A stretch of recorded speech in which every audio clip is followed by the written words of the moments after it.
17 একের অঙ্কটা দেখো, বলছে গুণোত্তর শ্রেণীভুক্ত তিনটে সংখ্যার সমষ্টি 70, যদি প্রান্ত দুটোর প্রত্যেকটিকে 4 দিয়ে এবং মধ্যকটিকে 5 দিয়ে গুণ করা যায়, তবে গুণফল তিনটি একটি সমান্তর শ্রেণী মানে এপি গঠন করে।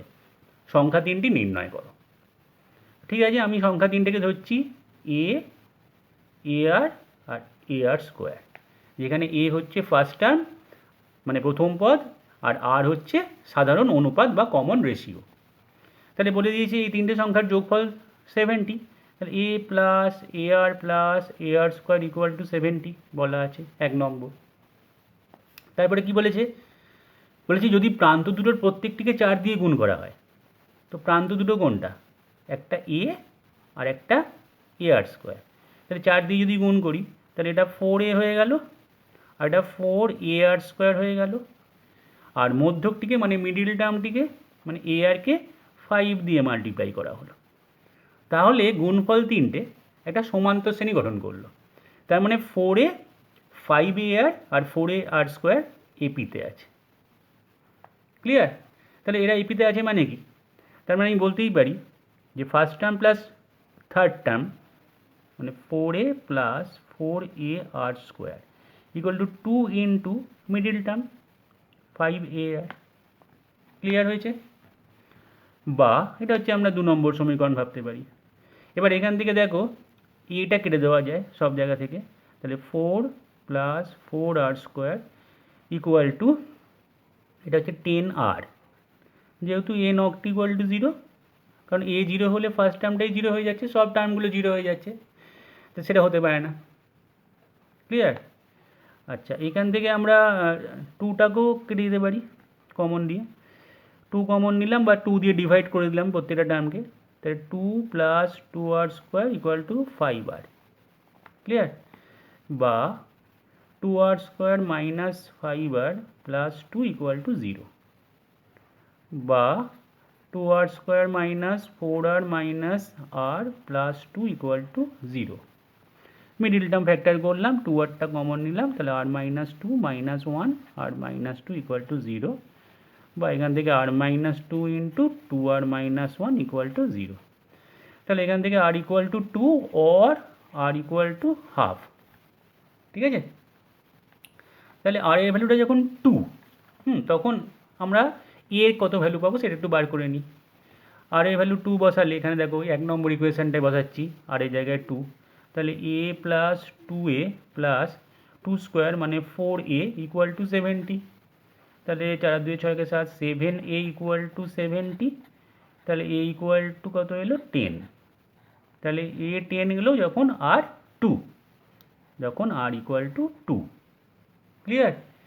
আচ্ছা, এবার r ইকুয়াল টু যখন হাফ হবে সেটা একবার বসিয়ে দেখা যাক তখন a এর ভ্যালুটা কত, তাহলে a plus a by 2 plus a by 4 হবে এখানে, কারণ r এর ভ্যালুটা হাফ হলে হাফের হোল স্কোয়ার মানে 1/4 ইকুয়াল টু 70। এবার 4 দিয়ে মাল্টিপ্লাই করে দিই প্রত্যেকটা রাশিকে, তাহলে এটা 4a, এটা হয়ে গেল 2a, এটা a, এটা 280, তাহলে 4 2 6 के साथ 7a ইকুয়াল টু 280, তাহলে a ইকুয়াল টু 40। তাহলে r যখন হাফ তখন a 40 হলো, এটা একটু খেয়াল রাখতে হবে। আর r যখন 2 তখন a 10 হলো। ক্লিয়ার? তাহলে আমাদের এখানে সংখ্যা তিনটে নির্ণয় করতে দিয়েছে, তাহলে a আর স্কোয়ার এই হিসাবে আমি সংখ্যা তিনটেকে লিখছি। যখন a 10 আর r 2 তখন কী হবে নাম্বার তিনটে, 10, তারপরে 10 ইন্টু 2 মানে 20, তারপরে 20 ইন্টু 2 মানে 40, যোগ করে দেখো 70 হচ্ছে। ঠিকই আছে। আর আরেকটা হবে সেটা হচ্ছে এইখানে a 40 আর r হাফ যখন হবে, তাহলে প্রথম শুরু হবে 40 দিয়ে, তারপরে হাফ দিয়ে মাল্টিপ্লাই করলাম, তাহলে 40 ইন্টু হাফ মানে কত হলো 20, তারপরে 20 ইন্টু হাফ তার মানে 10, তাহলে এই তিনটে নাম্বারও হবে। ক্লিয়ার? সংখ্যা তিনটে নির্ণয় করতে দিয়েছে। 17 একের অঙ্কটা এইভাবে হয়ে গেল। এবারে 2 অঙ্কটা দেখা যাক। বলেছে মনে করো কোনো সমান্তর প্রগতির r তম পদ tr যদি T2, T8 এবং T32 গুণোত্তর প্রগতিতে থাকে, মানে জিপিতে থাকে, তবে জিপির মানে গুণোত্তর প্রগতির সাধারণ অনুপাত নির্ণয় করো।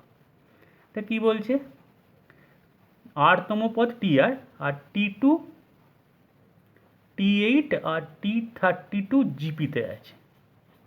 তাহলে T2টা কী হবে, এটা তো একটা এপির পদ, তাহলে ফার্স্ট টার্মটা এপির যদি এ হয় তাহলে T2 কী হবে, এ প্লাস ডি হবে, তাই না? এ প্লাস 2 - 1 ইন্টু ডি মানে এ প্লাস ডি। T8 কী হবে, এ প্লাস 8 - 1 ইন্টু ডি, তার মানে এ প্লাস 7d।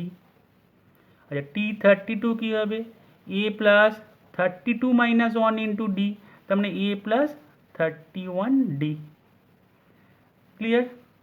তাহলে এবার T2, T8 আর T32 জিপিতে আছে, তার মানে কি, তার মানে মিডিল টার্মের স্কোয়ার মানে T8 এর স্কোয়ার ইকুয়াল টু হবে T2 ইন্টু T32। কারণ আমরা জানি এ বি সি যদি জিপিতে থাকে তাহলে B square equal to AC হয়, সেটা ইউজ করেছি। এবার জাস্ট দেখে দেখে মানটা বসিয়ে দিই।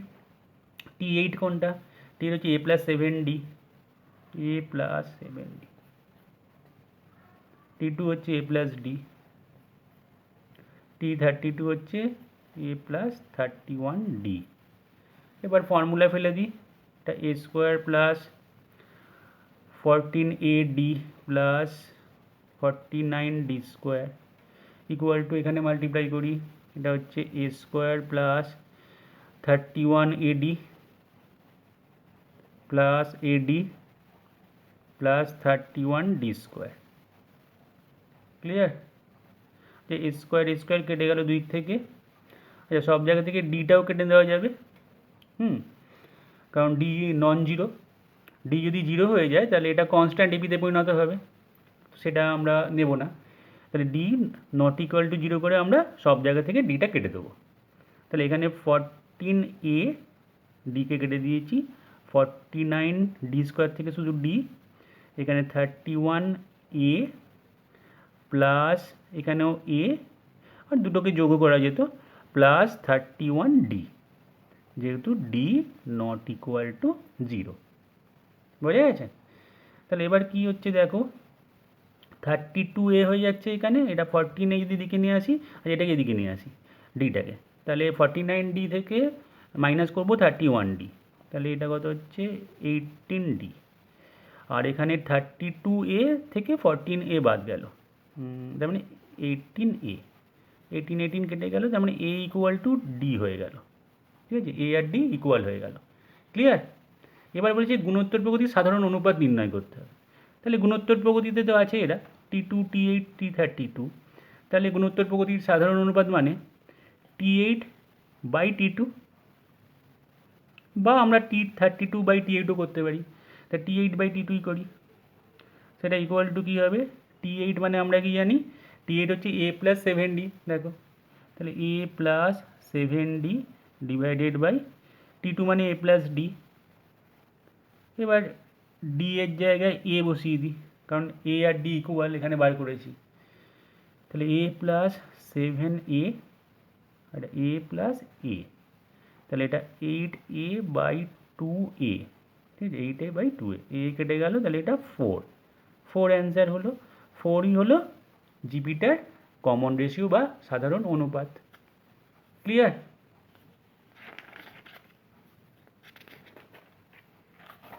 আচ্ছা এবার 18 আরও অঙ্কটা কী বলেছে দেখো, বলেছে যদি পি কিউ আর সমান্তর শ্রেণীতে থাকে তবে প্রমাণ করো যে কোনো গুণোত্তর শ্রেণীর পিতম, কিউতম ও আরতম পদ তিনটিও গুণোত্তর শ্রেণীতে আছে। ঠিক আছে, পি কিউ আর সমান্তর শ্রেণী থাকলে প্রমাণ করতে হবে এটা। তাহলে পি কিউ আর এপিতে আছে, তাই তো? তার মানে এটা কি, তার মানে Q minus P equal to R minus Q, এটা আমরা জানি যে এ বি সি এপিতে থাকলে B minus A equal to C minus B হয়, তো সেটাই আমরা লিখেছি পি কিউ আরের ক্ষেত্রে, লিখে রাখলাম। এবার গুণোত্তর শ্রেণীর পিতম পদ, তাহলে পিতম পদ করতে গেলে এখানে কী নেব দেখো, এ ইন্টু আচ্ছা, আর এখানে অলরেডি ইউজ হয়ে গেছে, তাই আমি এক্স নিচ্ছি। ঠিক আছে, এ ইন্টু এক্স টু দি পাওয়ার, মানে এক্সটাকে আমি গুণোত্তর শ্রেণীর কমন রেশিও বা সাধারণ অনুপাত ধরছি। ঠিক আছে, তাহলে a into x to the power p minus one, এটা টিপি। আচ্ছা, টি কিউ কত হবে? A into x to the power Q minus one, কারণ এটা তো সমানই হবে, কারণ একটাই গুণোত্তর শ্রেণীর। ঠিক আছে, আর আরতম পদটা সেই গুণোত্তর শ্রেণীরই, মানে টি আর, সেটা হবে এ মানে first term into common ratio হচ্ছে এক্স, লিখে রাখবো এখানে এক্স ইজ ইকুয়াল টু সাধারণ অনুপাত বা কমন রেশিও। ঠিক আছে, তাহলে এক্স টু দি পাওয়ার কত হবে? আর মাইনাস ওয়ান, এটা আমরা লিখে ফেললাম পিতম কিউতম আর আরতম পদ তিনটে। তাহলে এবার গুণোত্তর শ্রেণীর বলেছে, এই পদ তিনটেও গুণোত্তর শ্রেণীতে আছে। ঠিক আছে, সেটা দেখাতে বলেছে। তাহলে এবার দেখা যাক যে এই তিনটে পদ জিপিতে থাকবে কিনা। পিতম পদ, কিউতম পদ, আরতম পদ। তাহলে এবার আমরা কি করব? টি কিউ বাই টিপি, এটার কত ভ্যালু বেরোচ্ছে একবার দেখি। সেটা যদি টি আর বাই টি কিউ এর ভ্যালুর সঙ্গে সমান হয়ে যায়, তাহলে আমরা বলে দেবো যে হ্যাঁ, যে এটা এই তিনটে পদ গুণোত্তর প্রগতিতে আছে। ঠিক আছে, তাহলে ফার্স্টে টি কিউ বাই টিপিটা বার করি। তাহলে টি কিউ হচ্ছে a into x to the power Q minus one divided by টিপিটা হচ্ছে a into x to the power p minus one. A কেটে গেল, এবার সূচকটা কাজে লাগাচ্ছি, এক্সের পাওয়ারে এটা q minus one minus p plus one, one one কেটে গেল, তাহলে x to the power Q minus p, এটা এলো। এবার আমি কী করছি? টি আর বাই টি কিউ করছি, টি আর বাই টি কিউ, মানে আর এর টার্ম বাই কিউ এর টার্ম। তো টি আর হচ্ছে এটা a into x to the power r minus one divided by t q হচ্ছে এটা a into x to the power Q minus one. A কেটে গেল, আবার ইন্ডিসেস বা সূচক r minus one minus q plus one, one one কেটে গেল, তাহলে x to the power r minus q, r minus q. তো এবার একটু এখানে দেখাও, আর মাইনাস কিউ মানে কিউ মাইনাস পি, তাহলে আমি এখানে লিখে দিতে পারি এটাকে যে X to the power Q minus P. তার মানে দেখো টি আর বাই টি কিউ যে ভ্যালুটা বেরোলো, টি কিউ বাই টিপির সেম ভ্যালু, তার মানে এটাই হচ্ছে কমন রেশিও। তাহলে এবার আমরা বলতেই পারি যে পিতম, কিউতম আর আরতম এই তিনটে পদও গুণোত্তর শ্রেণীতেই আছে। ঠিক আছে, এখানে কি বলেছে? এখানে বলেছে গুণোত্তর শ্রেণীর পিতম কিউতম আরতম পদ। হ্যাঁ, তার মানে তারা যে জিপিতে থাকবে তেমন তো কথা নয়। গুণোত্তর প্রগতির ধরো 1, 2, 4, 8, 16, 32, তা এইটা একটা পদ আর এইটা একটা পদ গুণোত্তর প্রগতিরই। কিন্তু আবার ধরো আরেকটা পদ নিলাম 32-এর পদ 64, তো এই তিনটে পদ এরা কি জীবিত আছে? 4, 32, 64 তো জীবিত নেই। আলাদা করে যদি আমি এই তিনটে পদকে দেখি, তো তারা তো জীবিত থাকলো না। বা আমি বলি যে 2, 8 আর 64, সেটাও তো জিপিতে নেই। তাহলে সেটাই এখানে দেখাতে বলেছে যে পিতম কিউতম আর আরতম পদ এরাও জিপিতে আছে কিনা সেটা প্রুভ করো। তো সেটা প্রুভড হয়ে গেছে এখানে। ঠিক আছে, এটা 18 নম্বর অঙ্ক। নেক্সট 19 নম্বর অঙ্কটা দেখো, বলেছে কোনো প্রগতির এনতম পদ দিয়ে দিয়েছে, তার প্রথম এন সংখ্যক পদের সমষ্টি বা যোগফল। তাহলে টি এন দেওয়া আছে 3 to the power n plus 2n। তাহলে এটা আমরা জানি যে টি ওয়ান বসাতে হয় 3 to the power 1, 2 into 1, T two 3 square 2 into 2, T three সেটা হচ্ছে 3 কিউ প্লাস 2 ইন্টু 3। এইভাবে ডট দিয়ে আরেকবার টি এন লিখতে হয় 3 to the power n plus 2n করে এবার যোগ করতে হয়। তাহলে t one plus t two plus t three plus dot dot dot dot t n মানে এস এন। এবার এখানটায় 3 plus 3 square plus 3 cube plus dot dot dot dot 3 to the power n. তো এর ফর্মুলা আছে এ হচ্ছে first term, আরও হচ্ছে 3, কারণ 3 স্কোয়ার বাই 3, তার মানে আর হচ্ছে মানে কমন রেশিও 3, তাহলে 3 মানে a into r the power n minus 1 by r minus 1, এই যোগটা। এই যোগটাকে এটা লেখা হলো। এখানে প্লাস আছে বলে প্লাস লিখছি। এবার 2 × 1 প্লাস 2 × 2, তার 2টাকে কমন নিলাম, তাহলে 1 + 2 + 3 + ডট ডট ডট n, মানে n × n + 1/2, 2 কেটে যাবে। তাহলে ইকুয়াল টু আমরা এটাকে একটু সিম্পলিফাই করে লিখতে পারি 3/2 ফার্স্ট ব্র্যাকেটে 3n - 1 প্লাস n × n + 1, এটাই আনসার। ঠিক আছে, তো 19-এর অঙ্কটা। 20-এর অঙ্কটা দেখো কি বলছে, বলছে দুটি প্রদত্ত সংখ্যার একটি সমান্তরীয় মধ্যক a এবং দুটি গুণোত্তরীয় মধ্যক p ও q হলে প্রমাণ করতে দিয়েছে একটা। তো দুটো প্রদত্ত সংখ্যা ধরে নিচ্ছি x আর y, এদের সমান্তরীয় মধ্যক হচ্ছে a, তার মানে x a আর y এপিতে আছে। x আর y এর সমান্তরীয় মধ্যক মানে অ্যারিথমেটিক্যাল মিন হচ্ছে ক্যাপিটাল A, আর দুটো গুণোত্তরীয় মধ্যক আছে, তাহলে x এখানে বলে দিয়েছে p আর q, দুটো গুণোত্তরীয় মধ্যক, মানে ফার্স্ট জিএমটা হচ্ছে p, সেকেন্ড জিএমটা হচ্ছে q, তারপরে এখানে y, মানে x আর y এর মাঝে দুটো গুণোত্তরীয় মধ্যক আছে, এটা G1, এটা G2, বোঝা গেছে এটা। আর একটাই am আছে, মানে অ্যারিথমেটিক্যাল মিন, সেটা হচ্ছে ক্যাপিটাল A। আশা করি এটা বোঝা গেছে। এবার আমাকে একটা প্রুফ করতে দিয়েছে।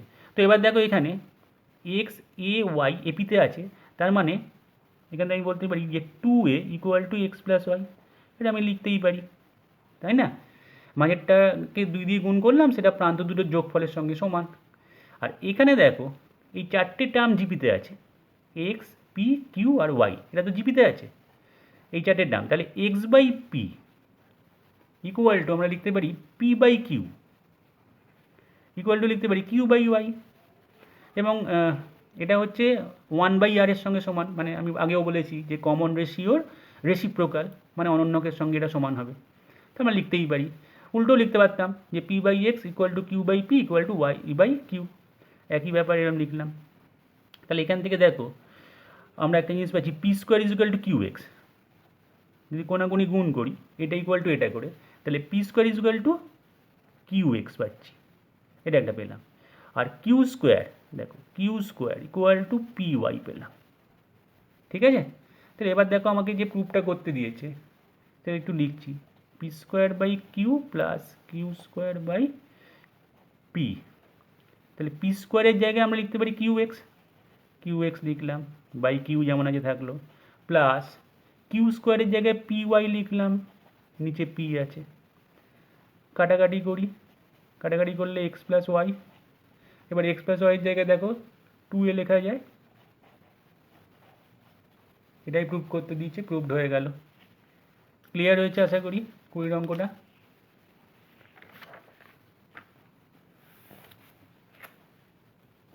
নেক্সট 21-এর অঙ্কটা দেখো, বলেছে দুটি অসমান বাস্তব সংখ্যা p এবং q এর সমান্তরীয় ও গুণোত্তরীয় মধ্যক যথাক্রমে ক্যাপিটাল A এবং ক্যাপিটাল G হলে এটা প্রুফ করতে দিয়েছে যে a > g এবং mod of g > g²/a।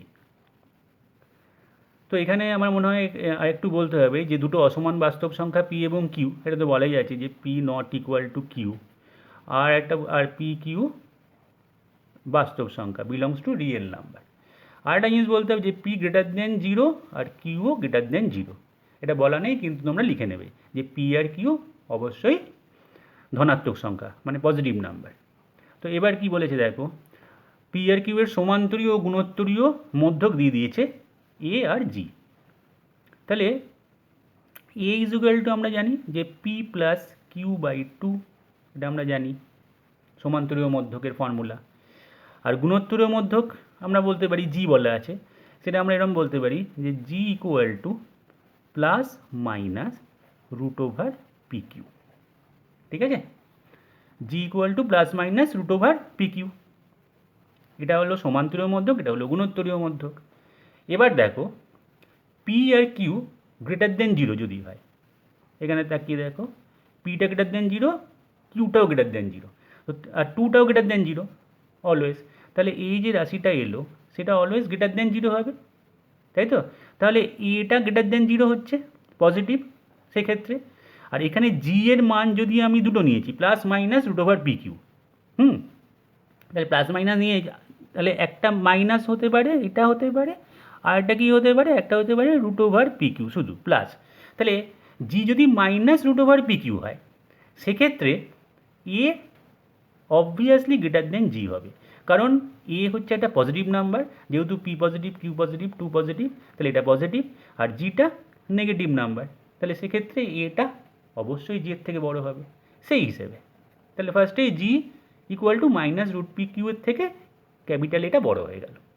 এবার এটা পড়ে আছে যেটা plus root over P Q. তো এখানে আমি দেখাচ্ছি যে এ মাইনাস জি এটা গ্রেটার দেন জিরো আসছে কিনা দেখি। তাহলে এ থেকে আমি ফার্স্টে জিটা মাইনাস করব, ঠিক আছে। তো এ মানে কি, এ মানে P plus Q by two, minus আছে বলে মাইনাস দিলাম, জি এর জায়গায় আমি এটা লিখলাম root over P Q. Clear? এবার আমি কী করছি, টুটাকে এলসিএম করলাম, তাহলে P plus Q minus two root over P Q এরকম লিখলাম। তো এবার দেখো এটাকে একটা হোল স্কোয়ার ফর্মুলা লেখা যায়, রুট পির হোল স্কোয়ার লিখলাম এটাকে রুট কিউ এর whole square minus two into root P into root Q divided by two. Clear? তাহলে ওপরটা কি আসছে, root P minus root Q এর হোল স্কোয়ার বাই টু। তো এবার দেখো পি আর কিউ সমান নয়, P not equal to Q বলাই আছে, হ্যাঁ, বলে দিয়েছিল অসমান বাস্তব সংখ্যা, কোশ্চেনই বলা আছে আনইকুয়াল নাম্বার। তাহলে পি আর কিউ সমান নয় বলে জিরোর সমান নয়, তাহলে root P minus root Q এর হোল স্কোয়ার এটা একটা পারফেক্ট স্কোয়ার, তাহলে অলওয়েজ গ্রেটার দেন জিরো হবে, কারণ টু দিয়ে ডিভাইড করছি, তাহলে এটা গ্রেটার দেন জিরো হয়ে গেল।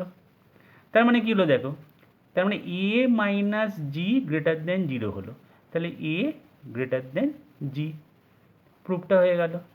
ফার্স্ট যে প্রুফটা আছে দেখো এ গ্রেটার দেন জি, সেটা প্রুফ করে ফেললাম, পরিষ্কার? এবার দেখো এ গ্রেটার দেন জি প্রুফ করেছি, এবার আমি কি করছি, মড অফ জি দিয়ে প্রুফটা দিয়েছি এখানে, মড জি দিয়ে আমি মড জি দিয়ে দুদিকে গুণ করে দিলাম।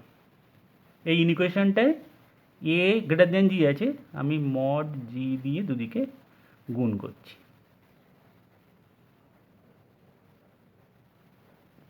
ঠিক আছে?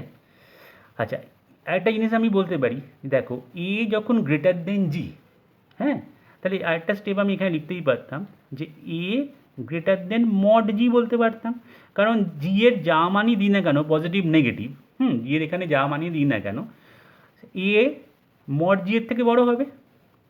এটা আমি পরের স্টেপে বলতেই পারি এ গ্রেটার দেন জি, অতএব এ গ্রেটার দেন মড জি, কারণ এখানে আমি দেখতে পেয়েছি যে minus root over P Q এর থেকেও এ বড়, আবার positive root over P Q এর থেকেও এ মাত্র দেখালাম, তাহলে মড জি এর থেকে এটা ক্যাপিটাল এটা বড় হবে।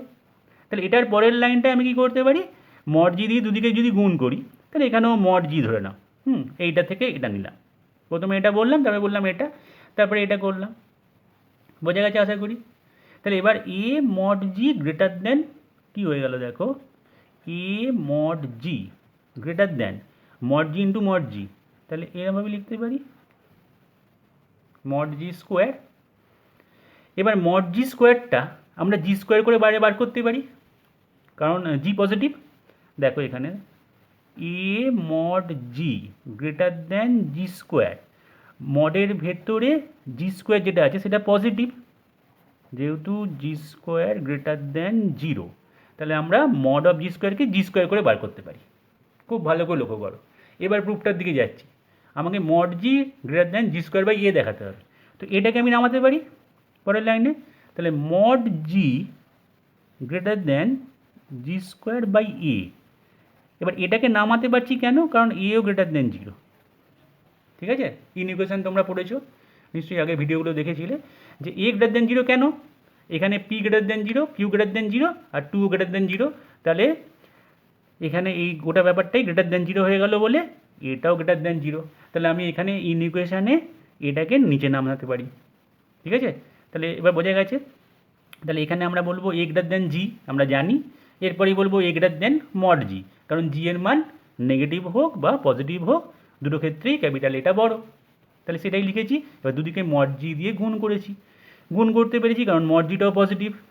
ঠিক আছে, পাশে লিখে দিতে পারো যেহেতু মড জি গ্রেটার দেন 0, দুদিকে ইনইকুয়েশানে গুণ করলাম, কোনো অসুবিধা হলো না যেহেতু পজিটিভ বলে, ইনইকুয়েশান সাইন একই আছে। আর এটা মড জি স্কোয়ার হয়ে গেল দুটো গুণ করে। এবার এটাকে নামিয়ে দিলাম। তাহলে আশা করি এটা বুঝতে পেরেছো, ভীষণ ইম্পর্টেন্ট একটা প্রুফ এটা। বারবার প্র্যাকটিস করবে। ঠিক আছে, এটা 21-এর অঙ্কটা।